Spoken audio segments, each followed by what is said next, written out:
Alrighty, my name is Provocative, and today I'm going to be reviewing every single pirate in Field Test 9. I went through all the sets, I found all the pirates I could, and I've assembled them in this list here.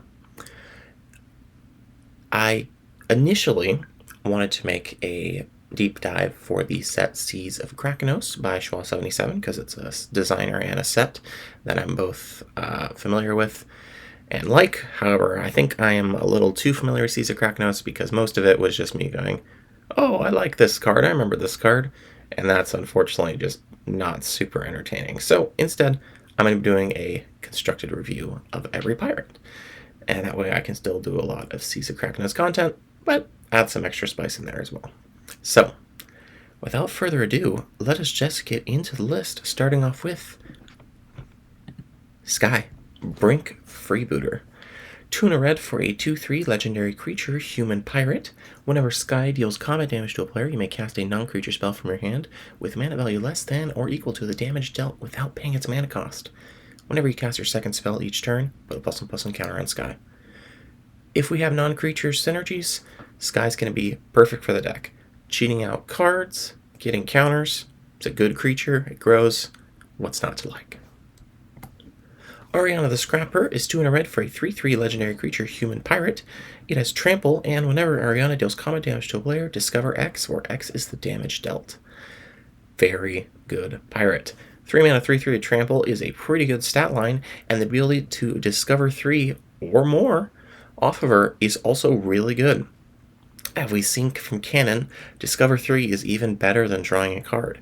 So when my 3 mana 3/3 trample hits a player and does something better than draw a card, I'm very happy, especially with the typal synergies on top.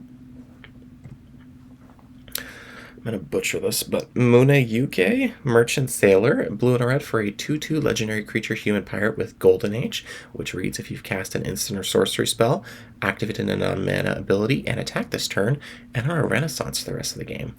And then you can pay 1 and tap it to have target opponent gain control of target artifact, creature, or land you control. If you're in a Renaissance, draw a card.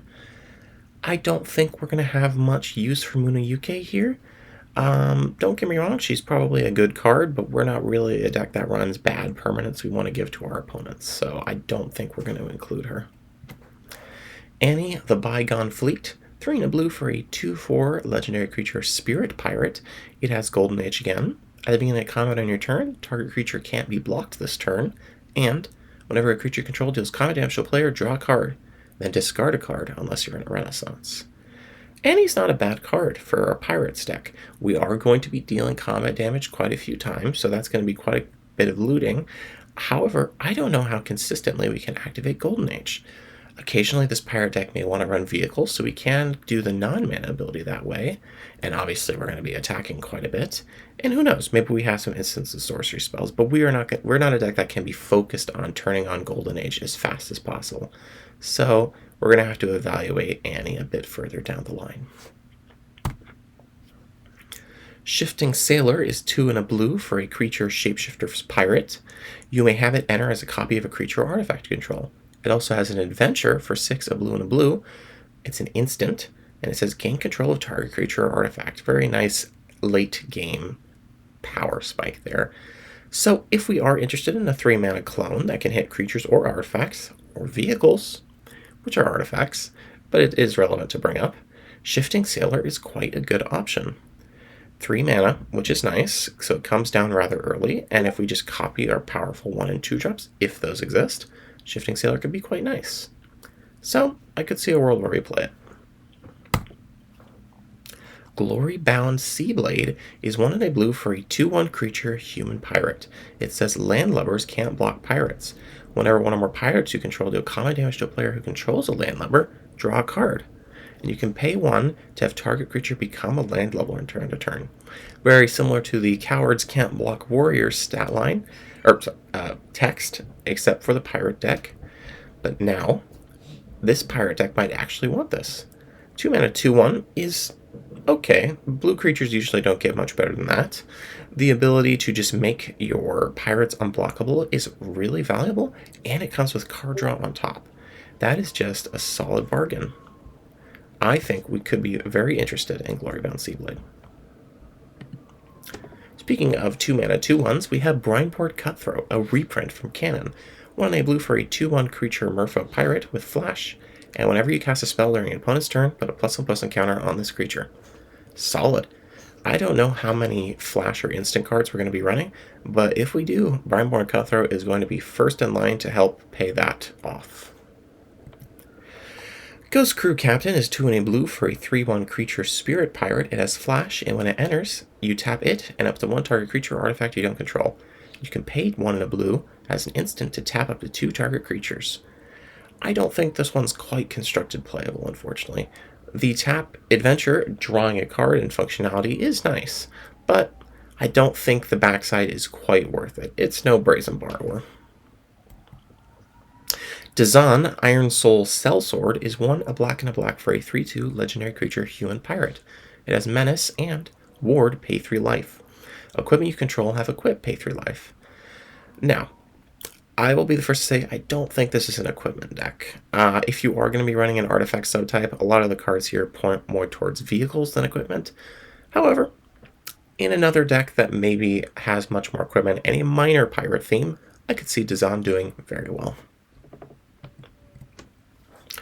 Crimsatal Infiltrator is 2 a black for a 2/2 creature halfling pirate. It has Death Touch, and at the beginning of your end step, you lose 1 life and plunder. Plunder is you create a treasure token or sacrifice an artifact to draw a card. Plunder is basically going to be the linchpin that holds the pirate deck together. A lot of these cards care about artifacts, sacrificing, or drawing cards, and Plunder lets you do all 3. Crimsatal Infiltrator might be one of the best Plunder cards. It ramps you, draws you cards, and it does it very consistently, and the Death Touch is a nice bonus too.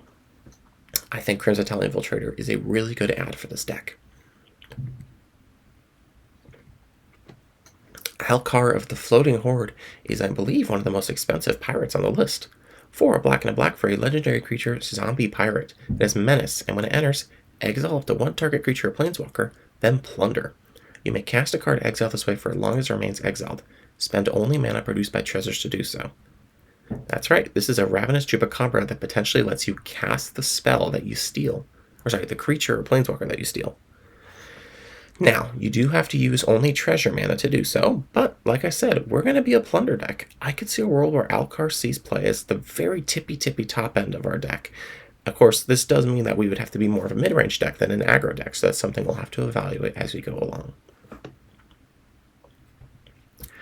Raider's Remains is a black mana for a 2/1 creature skeleton pirate. It says this creature can't block, and you may cast this card as an adventure from your graveyard. And that adventure is Death's Toll. 1 and a black for an adventure. It's a sorcery. Target player loses 1 life, and you gain 1 life. Now, Mosswood Dread Knight from Canon is a really good card, and this plays a pretty similar comparison. It's a 1-drop instead of a 2-drop, which means it's even easier to weave into your turns, and you can cast the adventure whenever. It doesn't have to be the turn, or since the turn it died. So, Raiders Remains, what do I think? I think it's a really solid 1-drop. You're going to just be able to swing in constantly and always be able to bring it back just with your adventure. And if we do want to enable Golden Age, adventures are a really great way to do so while still keeping up our pirate count. So I think Raiders Remains is quite solid. Dreadtide Scrounger is a single black mana for a 1/1 creature zombie pirate. It has Death Touch, and you can pay 2 and a black to sacrifice another creature artifact to gain 1 life and draw a card.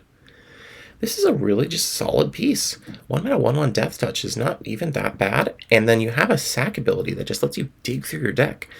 We have sacrificable artifacts and treasures, and since Raiders Main, we definitely have a sacrificable creature. This card can just dig, and I am quite into it. Forsaken Cutthroat is a 2 and a black 2/2 creature human pirate. It has Death Touch, and whenever you sacrifice a creature artifact, create a 1/1 white spirit creature token with flying. This ability triggers only once per turn. Unfortunately, I'm not quite as into this one.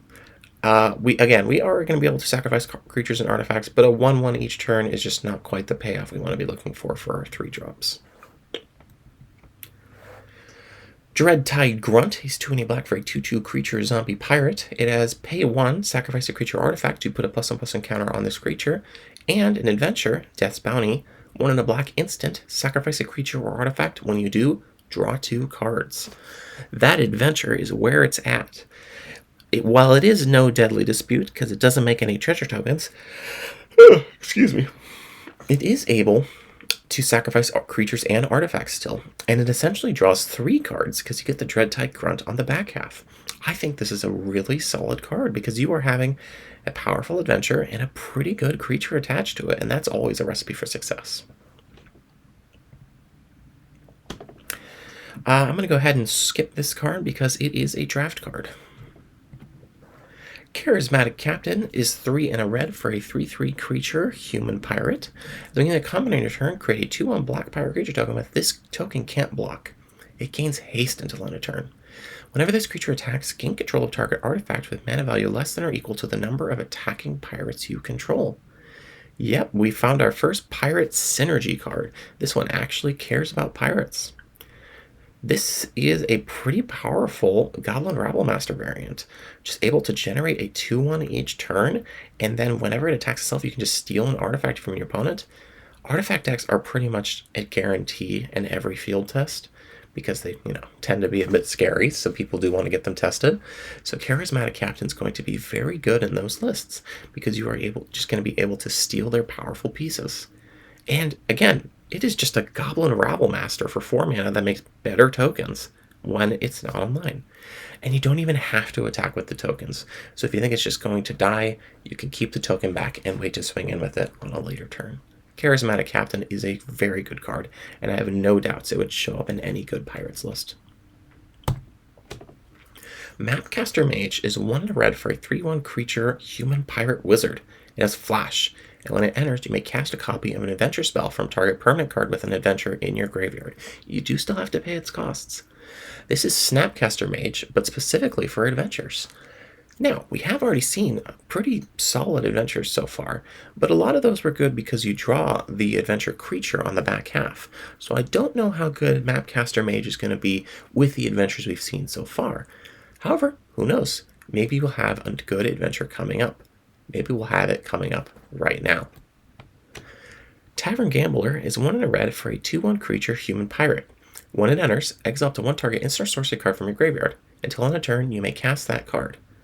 And the adventure is all in.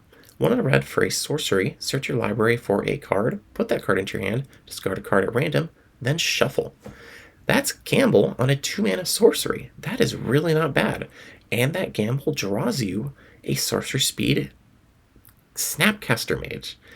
That's also really not bad. Tavern Gambler is one of the strongest pirates that we have available to us, but it does want to be in some sort of Spellslinger list, and I don't know how many spells we're going to be able to find that aren't adventures, because this card does not work with adventures like Mapcaster Mage, so we're going to have to keep that in mind. Powder Monkeys is 2 and a red for a 2/1 creature, human pirate. When it enters, you choose 1. It deals 1 damage to any target, or you destroy target artifact.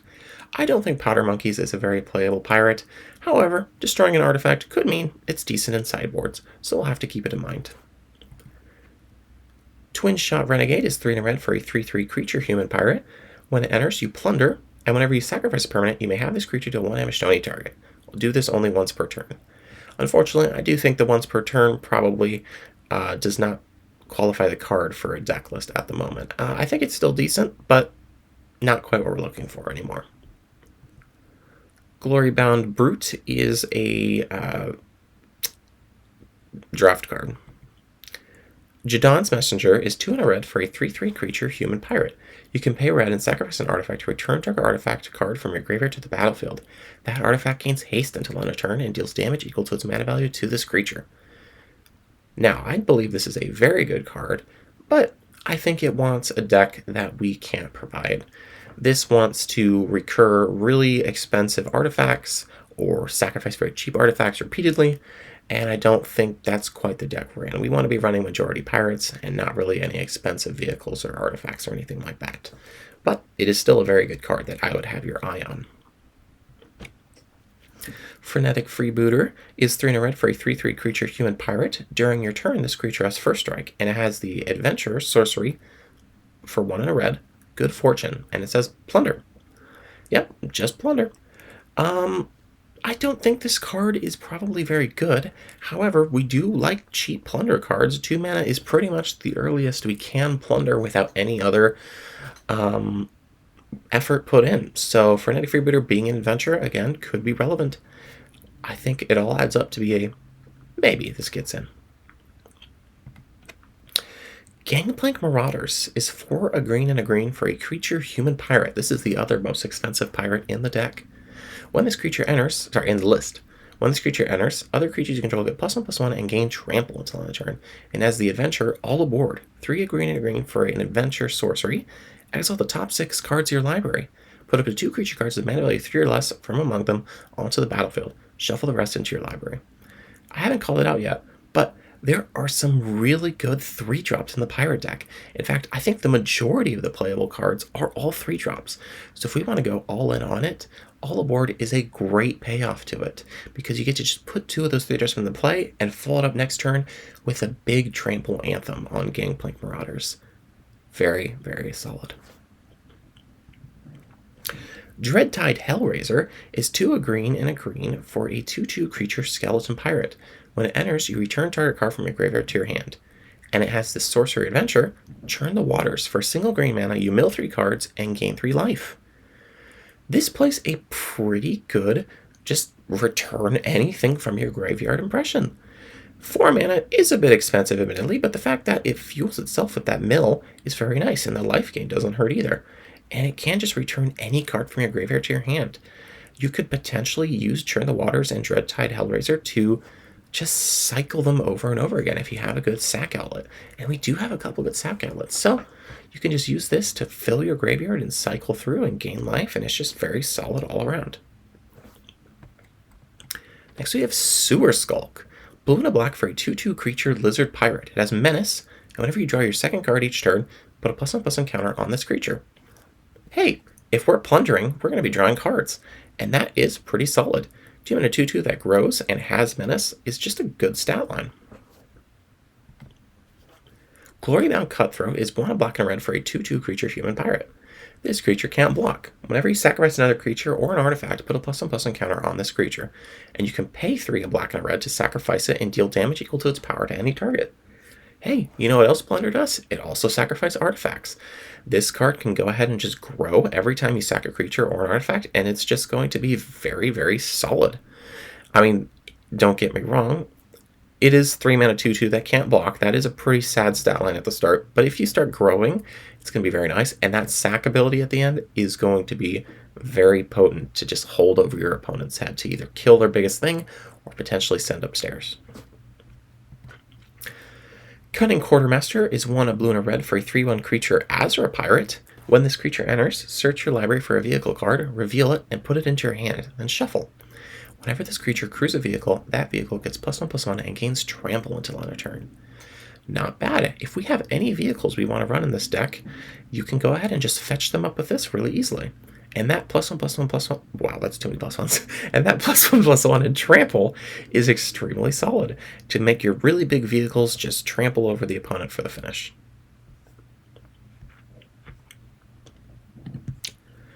Azla Dreadtide Captain is 2 a black and a green for a 3/3 legendary creature vampire pirate. When Azla enters, mill 4 cards, and you can pay 3 a black and a green to exile a creature you control and return target creature card from your graveyard to the battlefield. It gains haste until end of turn and can't block this turn. That's right, instant speed reanimation. Now, now, this can't exactly cycle the same creature over and over because this does exile a creature you control rather than sacrifice it. But if you can get enough fodder around, you can go ahead and just get rid of those exile tokens and just bring back the same powerful creature over and over again, especially has a really good death trigger if you can trigger it. I think Azla is a really solid card if we're going expensive, and we have had some expensive pirates in black and green. So who knows, maybe Azla is where we want to be. M80, Clockwork Captain, is 3 colorless mana for a 3/2 legendary artifact creature pirate. When M80 enters, you plunder, and whenever you cast a spell, if mana from an artifact source is spent to cast it, create a 1/1 colorless construct artifact creature token. This is just solid. It's a 3 mana card that plunders. That's pretty good rate, and it makes more artifact tokens to just sack away to plunder if we want. I think M80 is just a good card, which is not often something I get to say for colorless cards, so that is nice. Wharf Rat is 2 a blue and a red for a creature as or pirate. At the beginning of combat on your turn, you may put a vehicle card from your hand onto the battlefield. It gains haste until end of turn. Sorry, no, it just gains haste, and you sacrifice it at the beginning of the next end step. So again, we're not really a big vehicle cheat out deck, so I don't think Wharf Rat is going to be quite what we want. But if there are big vehicles in the format, Wharf Rat is going to be very potent with them, especially with that 4 power. It's going to be great at crewing even the biggest vehicles. Ghostblade Renegade is perhaps my favorite pirate in the format. 1 a black and a black for a 3/3 creature human pirate. It has Ward, pay 3 life. And whenever another non-token pirate you control dies, create a token that's a copy of it, except it's a 1/1 spirit in addition to its other types and gains flying. Anytime we sacrifice one of our non-token pirates, like Raider's Remains, or with the Asla cards, any of our big 6 drops, we're going to get a 1/1 token copy that's going to copy that powerful ETB. Ghostblade Renegade is exactly where we want to be. It's another 3 mana pirate to cheat in, and I think it is just super duper solid. I'm going to take a quick break here to sip some water.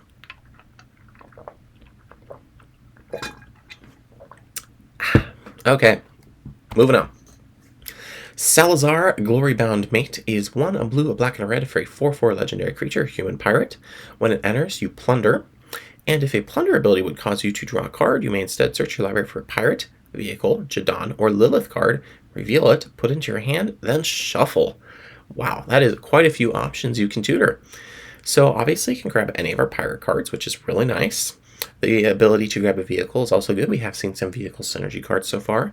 And Jadon and Lilith are both powerful planeswalkers in the CSO Krakenos set. So if you're going in on plunder, Jadon's a very good card, and if you're just going in on generically good blue cards, Lilith is a great card. So I think Salazar is extremely solid. Rum Guzzler is perhaps one of the most interesting pirates in the format. 2 a blue and a red for a 4/2 creature human pirate with haste. Whenever it attacks, you reveal cards from the top of your library until you reveal exactly 2 non-land cards. Choose one of them. You may cast the chosen spell without paying its mana cost. Then target opponent may cast the spell not chosen this way without paying its mana cost. Then you shuffle. This is certainly an interesting card, but I don't think it's quite something we want in our list.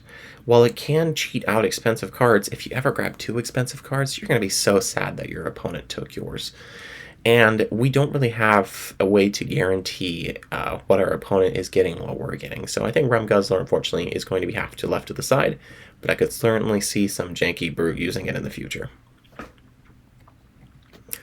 Audra, Raucous Rallier, is 2 and a red for a 3/2 legendary creature human pirate. It has Menace, and whenever Audra deals combat damage to a player, exile the top card of that player's library. Until end of turn, you may cast that card, and mana of any color can be spent to cast it. Whenever you cast a spell from exile, create a 2/1 black pirate creature token with this token can't block. Audra is a really solid 3-drop. Menace, make sure it gets through, and the combat damage trigger, make sure you're rewarded for that. Being able to just steal a card from an opponent's library is really solid. It's literally just like drawing a card, and sometimes even better. And whenever you cast a spell from exile, you just get another pirate token that you can sack to our pirate synergies. Audra is just a solid 3-drop. It's not really a synergy card, but it works with all of our other synergy cards, and that's where we want to be. Loyal Quartermaster is a Draft Chaffs card, so we're going to be skipping it for now. Similarly, Crimson Smuggler is also Draft Chaff. What do you know it? Aelifon Renegade, also Draft Chaff. And yes, Arrogant Crewmate, also Draft Chaff. However, I will note, when this creature dies, you plunder. So if you're going all in on sacrifice, I could see a world where you want it. Skyship Ambusher is also Draft Chaff. Tandem Hirelings is also Draft Chaff. Azla's Rock Crew, you guessed it, Draft Chaff. Seabound Wraith, also Draft Chaff. Glorybound Scallywags is a draft card. Munitions Mage has some potential. 1 and a red for a 2/1 creature human pirate with haste that can't block, and Broadside, its adventure, is a sorcery that says target creature can't block this turn. We've seen from cards like Rimrock Knight that these cards are actually a bit more powerful than you anticipate. I don't think this card is is a Pirates deck card, but I do think a Prowess deck could potentially want it. So, Munitions Mage, I got my eye on you. Flintlock Sharpshot is a draft card. Pyrebeard Buccaneer is a draft card. Rowdy Cannoneer is a draft card. Cannon Pack Crewmate is a draft card. Savvy Duelist is a draft card. Glorybound Knaves is a draft card. Dreadtide Deckhand is a draft card. Dragoneye Lookout is no draft card. Red and a green for a 2/2 creature human pirate with first strike. Whenever it attacks, if you spent Wooburg to cast spells this turn, create a 4/4 red dragon creature token that's tapped and attacking. Now, normally, I would be quite into this. I think it's a very good card. However, I have been made aware that this card is being reworked. So at this time, I'm not going to evaluate it as it currently is. But whatever the rework is in the future, I'm sure it's still going to be a very solid card. Rallying Lookout is 1 red and a green for a 3/3 creature elf pirate. It has haste, and whenever a creature with an adventure you control enters, that creature gets +1/+1 against haste until end of turn. Hey, that's pretty solid. And like the reminder text says, you don't even need to be going on an adventure. So if you just follow up with a nice 4-mana adventure creature, you can just go ahead and swing in with it right away without having to use the adventure, which is nice. Now, I don't know how many adventures we're actually running, but if we do end up on quite a few, I think Rallying Lookout could be very solid. Dreadtide Marauder is perhaps the strongest pirate in the format. 3 and a black for a 4/2 creature zombie pirate. When it enters, you may sacrifice another creature or an artifact. When you do, destroy target creature, planeswalker, or vehicle.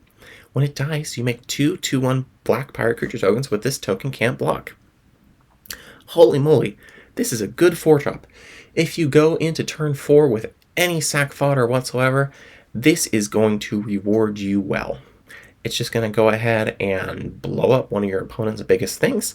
And it's a good, 4/2 is a good body to have on a Ravenous Chupacabra, especially when it dies into 2 more 2/1s, even if they can't block, because that is more sack fodder that you can use, or just apply more pressure.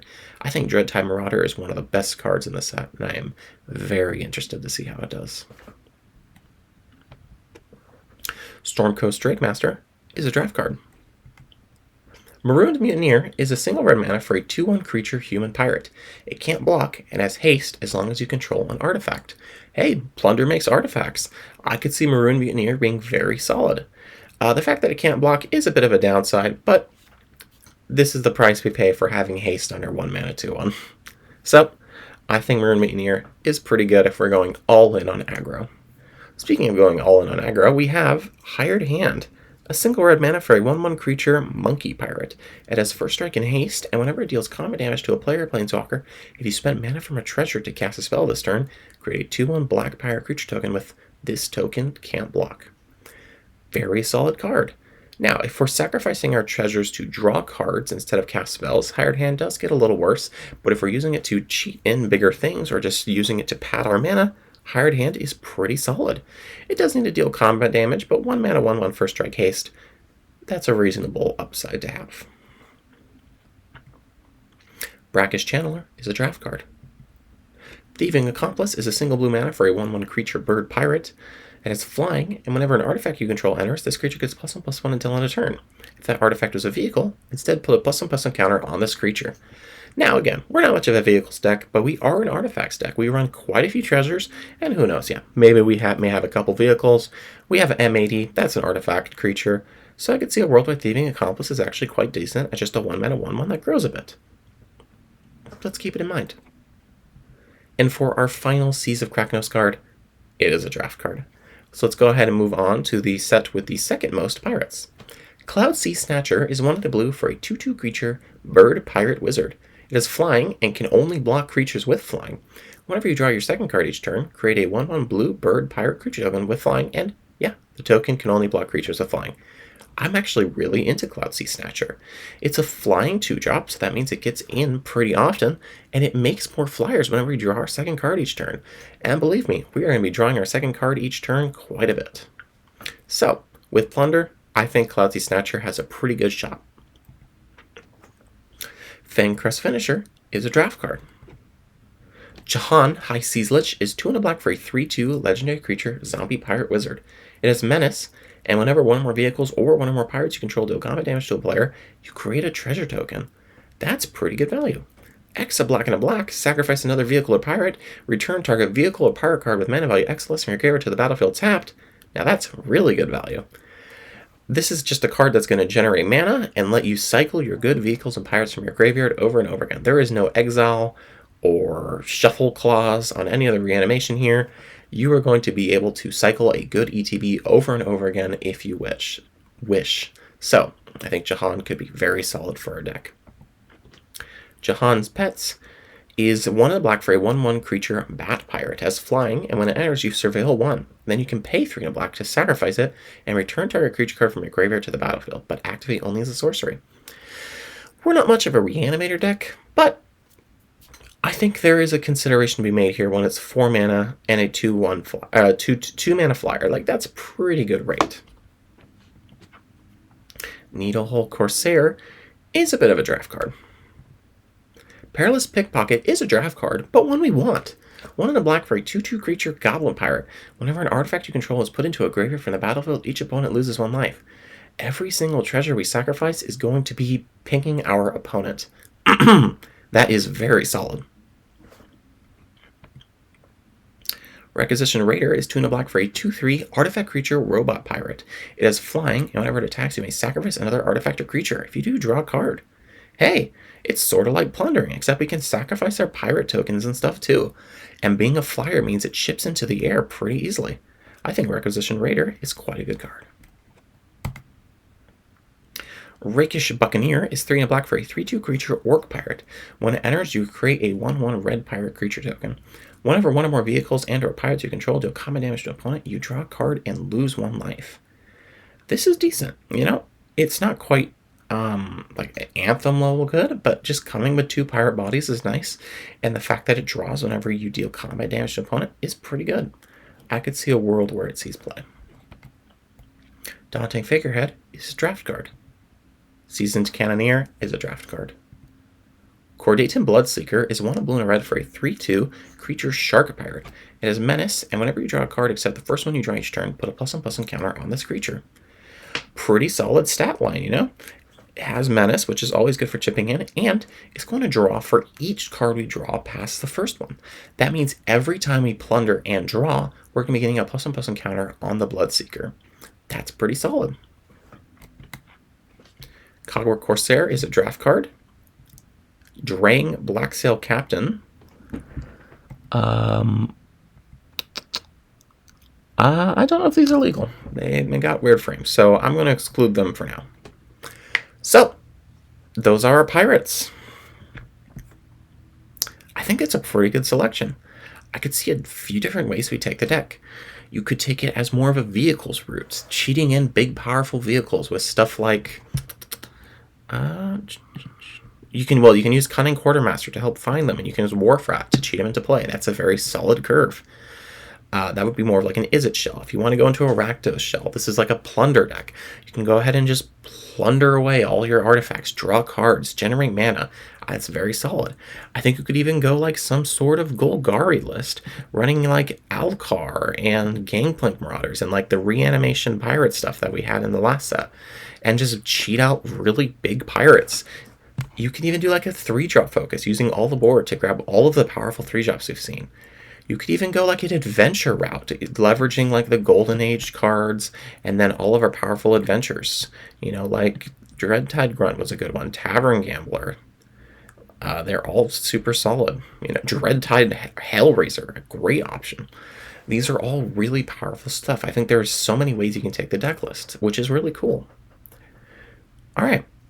So that is going to be it for my review of all the pirates in the format.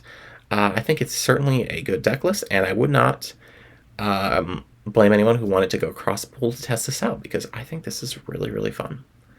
All right, this is Provocative signing off.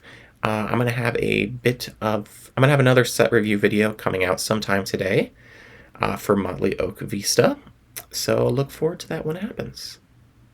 Ciao.